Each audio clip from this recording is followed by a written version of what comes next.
मेरी बेटी तो बहुत दिन से ज़िद कर रही थी कि मम्मा प्लीज़ मुझे होममेड वॉफ़ल बना कर दे दो, तो मैंने इसको वॉफ़ल मेकर में ही होममेड वॉफ़ल बना दिया और उसने बहुत शौक से खाया। मैंने सोचा ये रेसिपी आप लोगों के साथ भी शेयर कर दूँ।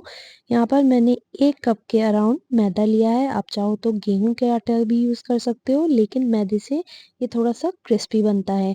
यहाँ 1 and a half table spoon मैंने शुगर ली है और थोड़ा-सा दूध लिया है ताकि थोड़े मेरे वॉफ़ल सॉफ्ट बने और उसके बाद मैंने 5 टू 6 ड्रॉप वनीला एक्सट्रैक्ट लिया है और उसको भी इसमें ऐड कर लिया है। It's totally optional, if you have then you can add it, otherwise leave it.